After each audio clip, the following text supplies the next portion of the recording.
Welcome back to Rich Words Music, where today we're shooting out 3 affordable, single cutaway Les Paul style electric guitars. And under the microscope today we have the Harley Benton SC DLX Gotoh edition, we have the Vintage ICON V100MRBK, and we have my trusty 2014 Epiphone Les Paul Traditional Pro. Now there's a few reasons why I wanted to compare and contrast these 3 guitars, and it's partly because you guys have asked for it. I've featured all of the guitars across my channel recently, and I get a lot of questions about which would be the best if I was to go out and try and buy one more affordable Les Paul style of guitar. So that's what we're going to try and do today. But also, as I've said, they're Les Paul style instruments and there are some similarities. They all have mahogany in them somewhere, they all have 2 humbuckers with different options occasionally, but there are some key differences too. So some of you might have questions as to which would be the best for the kind of music you play and which would fit you in terms of a player, because they all have different neck profiles, for example. They're all going to feel slightly different under the fingers. So that's what we're going to try and get into in a bit more detail today.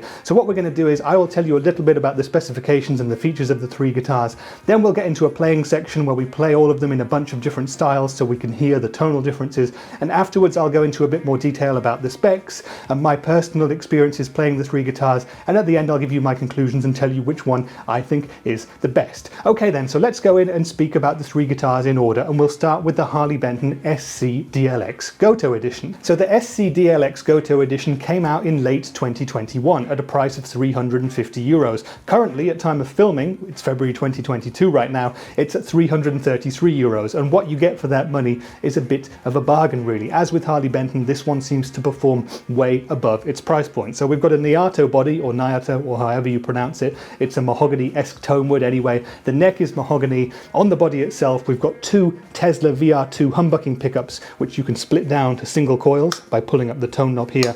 Each of the pickups has its own master volume control, and we've got a 3-way switch here. Now because the guitar has Gotoh in its name, you'd expect some Gotoh hardware on it, and the bridge and the tuners on the SC DLX Gotoh are indeed Gotoh. Moving up to the neck then, and we have, as I've said, a mahogany neck with a rosewood fingerboard, which I think is very cool indeed. The neck profile is a kind of slim taper D, I would call it. It's the slimmest of the 3 neck profiles on display in this video today. We've got traditional Gibson scale length here. We've got a 43mm nut as well, the scale length being 24.75 inches or 628mm. All 3 guitars are the same in that regard. Now we've got stainless steel medium jumbo frets on this guitar, another great feature for the price point. Moving up to the headstock there, black on the front. On the back, it's Daphne blue, as is the rest of the guitar, and you can see those Gotoh tuners there. Now the finish is Daphne blue across the rest of the body. It's satin across the body, so the neck is satin too, and we've got lovely white, black, white, black, white, black, white binding across the body, which really gives the SC DLX a very elegant aesthetic. Now, if you want more detail on this specific guitar, I do have a specific video that I've done about it, which you can watch afterwards, where I go into much more detail about everything. So up against this guitar today, we have next in line the Vintage V100MRBK. Next in today's comparison we have the Vintage ICON V100MRBK, and yes, it's a relic job. I've done another video about this guitar where I talk at length about the fact that this guitar is distressed and relics. You can watch that later if you're interested in that debate. We're not going to speak too much about it today. Suffice to say that it's there, okay? We've got a distressed black finish over sunburst. If you like it, great. If you don't, avert your eyes and just listen to what I have to say and what I'm going to play later in the video. But a bit more information about this guitar then. It's part of the Vintage ICON range. That's the beaten up, road-worn vintage series, and we've got a mahogany body with a maple cap on this guitar and a mahogany neck, 2 Wilkinson humbuckers, volume and tone controls for each of the humbuckers, and a 3-way selector switch. The neck has Gibson scale length and nut width, 43mm, 24.75 inches. We have a rosewood fingerboard, 22 medium jumbo frets. We've got a Graphtec Tusk XL nut, and if I flip it across to the back of the headstock there, we have Grover Deluxe tuners, which seems to be a bit of an upgrade for vintage recently. So we've looked at the Harley Benton SC DLX Gotoh edition. This was the Vintage ICON V100, and now I'm going to pick up my Epiphone Les Paul Traditional Pro.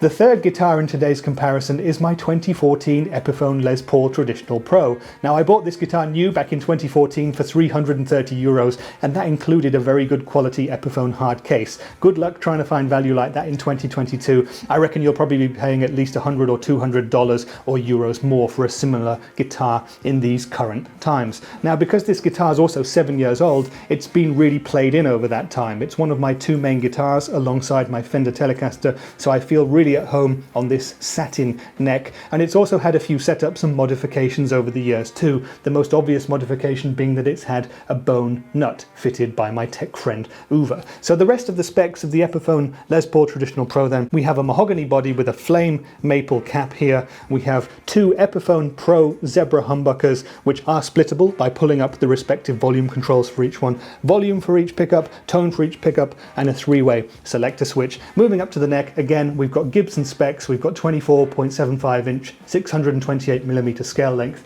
and a 43mm nut, 22 medium jumbo frets on a rosewood fingerboard again, and moving up to the headstock there we've got that old Epiphone headstock shape, the pre-2020 shape unfortunately, and we've got 6 Grover tuners on the back there then. Now the main differences between these three guitars are the pickups themselves and the neck profiles. So in terms of the neck profiles, they're all mahogany necks as I've said, but the Epiphone's neck is the biggest of the three by far, and the Harley Benton's is the smallest. The Vintage falls in the middle. They're all satin finish guitars, so they're all smooth and slinky to play, but if you like slim necks you'll already be tending towards the Harley Benton, and if you like a chunkier neck, the Epiphone is definitely going to be more up your street. Now when it comes to the pickups, we've got Epiphone humbuckers that split in the Epiphone, we've got Tesla pickups in the Harley Benton that split, and in the Vintage V100 we've got Wilkinson humbuckers which are classically voiced and which don't split. So what I'm going to do in the next part then, the playing section, is play a bunch of riffs in different styles. We'll see how the guitars sound. Mostly we'll be on the humbucker settings, but I will show you a couple of coil split sounds for the two guitars that do that. Now my rig for today is going to be my Hughes & Kettner Black Spirit 200 head. We'll go straight from that through the red box into my audio interface, and we'll start on the amps clean channel. We'll play some pop and some folk and a little bit of indie I think. Then I'll integrate my Greer Lightspeed overdrive into the circuit, and we'll do a little bit of crunch for some classic rock and some indie sounds because I really do like a bit of indie. After that we'll go to the amps lead channel and do some hard rock and some prog rock and some punk rock as well I think. And at the very end, we'll go back to the amps clean channel and I'll engage the Rev G3 distortion pedal. We'll tune the three Les Paul types down to drop D and see how they can handle a bit of modern metal. Enough talking then. This is the Epiphone Les Paul versus the Vintage ICON V100 versus the Harley Benton SC DLX Gotoh edition. Let's play them now and we'll speak in more detail about them afterwards.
Okay then, so that was the Harley Benton SC DLX Gotoh edition versus the Vintage ICON V100MRBK versus the 2014 Epiphone Les Paul Traditional Pro, and I hope you enjoyed the playing and the tones. Just take a second if you would now to leave me a comment telling me which of the three guitars you preferred, because I'm really interested to hear what you guys think. For me personally, I've had all of the guitars for quite a while now. I've had the Epiphone, for example, for a very long while, and I've actually grown to really love that guitar over the years that I've had it. But these three guitars all play and sound and feel a little bit different, and so what I'm going to do now is tell you my kind of more in detail, in-depth thoughts about the three instruments, and maybe that's going to give some of you a bit of help in terms of choosing which one you might want to buy at some point in future. So let's start by talking a bit about the build quality and the hardware of the three guitars then, and I'll begin with the Harley Benton SC DLX Gotoh edition. Now this guitar does what many Harley Bentons tend to do and punches well above its weight in terms of the specs and the features that you get for the price point. So at the current price of 330 odd euros, you would never expect to get stainless steel frets, you'd never expect to get a Graphtec tusk nut either, and you certainly wouldn't expect to get Gotoh tuners and a Gotoh bridge, but you get all three of those and more on this guitar. Of course, you also get the decent quality build, you get the mahogany neck, the rosewood board, the Naoto body, the Tesla pickups. There's a lot of tone and a lot of versatility and a lot of playability in this instrument too, and it came to me straight out of the box in very good shape. The setup was great, it felt really good to play, and it sounded good too. The action and intonation were totally fine, the guitar had been fettled well, the Graphtec nut was good, and everything just worked. No crackly pots or anything like that. So this guitar came to me straight away, felt very good indeed. The Daphne Blue finish has been very well applied, I can't find any problems with it whatsoever. The pots work really well, no crackles, the Tesla pickups are good, nothing to complain about at all when it comes to the build quality and the hardware of the SC DLX Gotoh. Now, when it comes to the next guitar, the Vintage V100MRBK Icon guitar, no problems with that one either. You know, I've done detailed videos about both of these instruments and I spoke more at length about them there. But actually they both came pretty much perfect straight out of the box. Now the biggest difference between the two guitars for me, it's the pickups and the neck profiles, which I'll speak a bit more about later in the video, but in terms of the build quality and the hardware, I can't complain about anything on the Vintage either. Now when it comes to vintage guitars, I normally expect to have purely Wilkinson hardware, but for 2021 they seem to have upgraded the tuners slightly and you get Grover Deluxes on the guitar, and the Vintage also has a Graphtec Tusk XL nut, which again is something I haven't seen on previous vintage instruments and I really like, so full marks there as well. The Epiphone Les Paul Traditional Pro is a little bit different in that respect because I bought it 7 years ago, so it's had a lot of playing wear and some setups since then, but I remember it like it was yesterday when I bought it because I ordered it online back in the day, so it was purchased unseen, and as I am now, I was also back then kind of skeptical about buying guitars that I'd never played, even cheaper ones, but I spent the money for that one because I absolutely loved the blue flame maple finish on it, and it came to me and I opened up the case and it was perfect. It played fantastically, I remember, and I fell in love with it straight away. The one thing about that guitar that took a while for me to really get into was the large profile of the neck. It's a pretty chunky neck on the Epiphone, but now it really feels like home for me, that guitar, and I just remember like it was yesterday, as I've just said. It was really good straight out of the box. There were no problems with it whatsoever. In the succeeding 7 years, it's had setups, it's had a bone nut fitted, but it's continued to play and sound and feel fantastic, and I've never had any major faults with it. I've just had it fettled now and again to give it that extra 5 or 10% and make it as playable and as fun for me as possible. Overall then, in terms of the build quality and the hardware, the guitars are all sort of on a level pegging, and I guess we have to say therefore that being the cheapest of the three guitars at around 330 to 350 euros, the Harley Benton wins that round. The Vintage costs around 420 new at the moment, so that's a little bit more in terms of money, and the Epiphone, again, it's a different story. It was 330 back in the day, but you'd probably be looking at about 500 to 600 in 2022 prices and expecting similar sorts of build quality. I just want to make one little point about the weights of these three guitars because I know that some of you will ask me if I don't mention it. I've weighed all three of them individually, and we often think about Les Paul style instruments and mahogany guitars as being back-breakingly heavy, but none of these are, thankfully. They all come in at under 9 pounds. So the SC DLX weighs 3.85 kilograms, that's 8 pounds and 8 ounces. The Vintage V100 is the lightest of the three guitars. That weighs 3.6 kilograms. That's just under 8 pounds, 7.15 and 7/8. And the heaviest of the three guitars is the Epiphone Les Paul Traditional Pro, but that's 3.87 kilograms, 8 pounds 8 and a bit. So none of these are backbreakers by any means. They're all a really decent weight for me and all feel good to play either sitting down or standing up with a strap. No problems there whatsoever. Let's move on to the playability and the necks now. This is a very personal thing for every player, and this is one of the two main factors where the guitars differentiate themselves for me. So I've got the Harley Benton in my hands now, so I'll use this as the example. All three of the guitars share the Gibson scale length of 628 millimeters, that's 24.75 inches. They also all have a 43 millimeter nut, and they also all have 22 frets with rosewood boards. Where they differ is in the neck profile. So the Harley Benton SC DLX has by far the slimmest of the three necks. It's a much more modern feeling neck. It's a satin, really easy to get up and down as well. But for me personally, I've grown to love a little bit more of a girthier neck these days. And I don't find this one to be too slim. It's not like an Ibanez Wizard neck, for example. It's not a super shredder's neck, but it's just a little bit thinner. And I did find that it was a little bit more difficult for me to play what I wanted to play because of the other guitars that I spend most of my time on these days. In contrast, the 2014 Epiphone Les Paul Traditional Pro has a very chunky neck indeed. Now on websites where you can still find information about that specific guitar model, it says that you have a slim 60s D-taper Epiphone neck, but that's not true. It's a much chunkier feeling neck than that. It's satin finish as well. It's not baseball bat thick, but I would say it's more of a Gibson 50s neck than a 60s neck. It's really nice and chunky, but not too much. It feels fantastic and feels like home for me to play, so I love the neck of that guitar. Now somewhere in the middle, if that's what you're looking for, is the Vintage ICON V100. That's got a really nice sort of C-shaped neck. It just feels homely too. It's average in a way, and that's not really kind of a superlative word, is it? It's average though in a sense that it's not too fat, it's not too thin, it's going to fit well into everybody's hand. It's a really comfy, really nice feeling neck. Satin too, they're all satin necks, feels really good as well. I love the necks of the Epiphone and the Vintage. I don't quite love the neck of the SC DLX, but I do really like it. It just is slightly less playable for me than the other two. In terms of the rest of the playability of the guitars, again, I've got the Harley Benton here, and I can show you that this one has a nice tummy cutaway here, and you've got extra upper fret access here on the heel joint of the guitar. That's something that you don't have on the Epiphone, but that is something that you have on the back of the heel joint of the Vintage V100. So if that's something for you, think about that as well. Think as well that if you want a slightly slimmer body, that's what you're going to get with the SC DLX Gotoh. The Epiphone Les Paul Traditional Pro and the Vintage V100 have full thickness, chunky mahogany bodies. So that's something to think about if you're bothered about having a really sleek guitar that you can throw around on stage. And now we come to the other key component of these guitars and the other key difference between the three, and that is the sounds. They all sounded fairly similar. They all sounded like Les Pauls for the duration of the playing section, but there are kind of differences that I can hear, and I'm sure that you've also heard some differences in the tones too. So these are my thoughts on what I think of the three guitars across the different playing styles that we did. Now we started off by doing some clean playing, and I thought straight away that you could really hear that there was more high end in the Teslas on the Harley Benton. You could hear straight away as well that with the Wilkinsons in the Vintage, you had kind of a more mid-honky, mid-pushy sound, a real classic warm Les Paul sort of a tone. And the Epiphone Les Paul Traditional Pro has slightly more aggressive, fuller sounding pickups, which pushes the amp more towards breakup. I really like all three of those sounds. If I was pushed to pick a winner for that, I would have to say it would be between the Vintage and the Epiphone for me. There's just something about the high end of the SC DLX Gotoh which doesn't work quite as well for me. It works in terms of single coil sounds, and when you split the coils down, this has a really nice, bitey, clean tone. It might even be better than the Epiphone split coil sound, but in terms of humbucker clean tones, the other two guitars did it for me. When we got up to the crunch settings and we started playing some indie rock and some classic rock as well, this is what a lot of the Les Paul is about for me. It's a full, thick, it's a massive sound. It's a wall of sound. It's that Les Paul tone that I personally love, and it's where I spend a lot of my playing time. And I have to say that the three guitars really performed similarly in that regard too. Now, they all had a really nice full and thick sound, but I do have to say that the Teslas in the Harley Benton for me just sounded a little bit thinner than the Wilkinsons and the Epiphone's Epiphone ProBuckers. Now the Epiphone, again, it's slightly more aggressive and it pushes the amp and it pushes out the signal more. So that's something to bear in mind as well. But for me personally, the Epiphone and the Vintage again had the slight edge over the Roswells. When we went across to the lead channel of the amplifier and started adding even more overdrive and compressing the signal even further,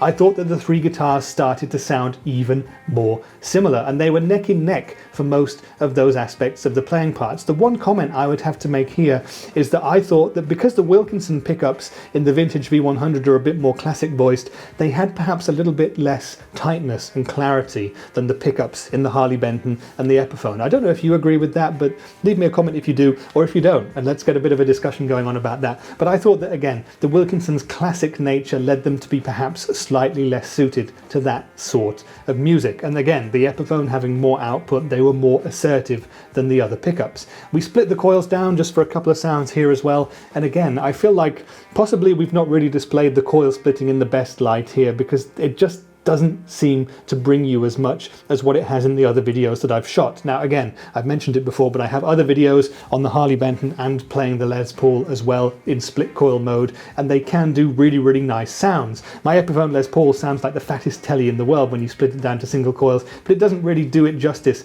in this video for some reason. And finally, when we engaged the Rev G3 distortion pedal and tuned down to drop D, we found out that all three of these guitars have absolutely no problems doing metal. This was where the Epiphone reigned supreme for me. I think the more assertive, aggressive pickups really gave it the edge. It had a fuller sound, a thicker tone. They all did the chug really, really well. Again, the Wilkinson is slightly less predisposed for those kinds of tones, but it handled it very well indeed. So in terms of metal, all three of these guitars can do it. And I think if you wanted to get even more tight response, if you wanted to get even chuggier, you'd probably have to look at something with active pickups instead. Overall then, in terms of tones, which would be my winner? Well, that's a really hard decision. And I think if I was to pick a guitar to play certain kinds of genres, I might make different decisions. But if I had to pick just one guitar and I was going to be doing everything with it, I would pick in this order. I would pick as my number one the Epiphone Les Paul Traditional Pro, because it handled everything really, really well, and it has a really nice coil split too. I just wasn't able to really showcase that in this video. My second pick would be the Vintage V100. I love those Wilkinson humbuckers. They have a beautiful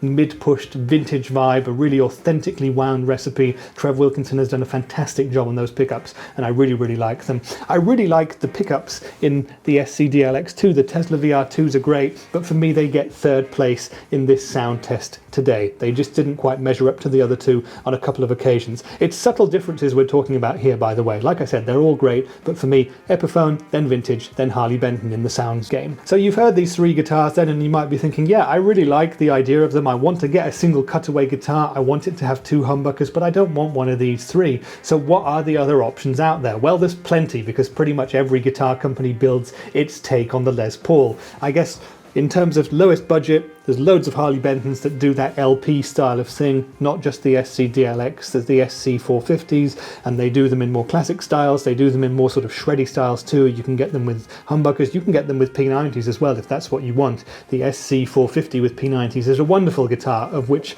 I've done a video or two that you can see there as well if you're interested in that kind of thing. Epiphone, of course, make a bunch of Les Pauls to this day. In 2022 you can buy a bunch of them new. There's loads of old used ones on the used market as well. The newer ones today start at about 400 euros or dollars. Take your pick though, they've got a bunch of different finishes, a bunch of different neck profiles, a bunch of different options in terms of your personal tastes and style as a player. Do you lean more modern? Do you lean more vintage? You can do it with Epiphone these days because they have pretty much everything. And Vintage themselves also do a bunch of different V100 models in the Les Paul sort of a style. You don't have to go for the Vintage icons either if you don't like that distressed relict look. They have a bunch of those, but they have a bunch of vintage reissued ones too, which are the shop fresh ones. There's a bunch of different styles that you can look at, many different classic finishes, sunbursts, plains, gold tops, etc, etc. With different pickups, you can choose humbuckers or P90s, and even a few more wildcard style choices as well. So there's a lot of options with the three brands that we've featured here, but there are many other guitar companies who build affordable single cut style guitars as well. Now I had a look around to see what else was out there.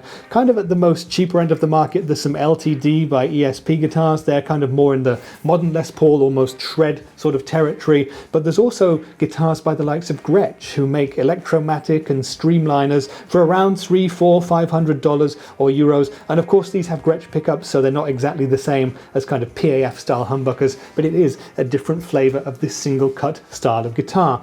Get a little bit more expensive and you start to come into slightly different territory and different brands come into play, and there you'll start to see the likes of Hagstrom and also the likes of PRS, whose more affordable SE single cut models start coming in at around $500 or $600 or euros. So depending on how much money you've got to spend, the world is your oyster when it comes to Les Paul single cut styles of guitars. So pick the style that you like, learn about the kind of neck profiles that float your boat, the kind of pickup options that you want, the colors and the kind of modern or vintage tint that you would like, and then go to a store and try some out, and you'll find something that works for you. I'm pretty sure of that. And so overall then, which of these three guitars is the best and which would I pick? Well, actually 7 years ago I guess I already made my choice when I bought the Epiphone 2014 Les Paul Traditional Pro. I still own it. I've had it for 7 going on 8 years now, and that is evidence in itself. That's my favorite of these three guitars because it has become a part of me, as everyone's favorite guitars tend to do. They just feel like an extension of your body when you pick them up. But I love pretty much everything about that Epiphone.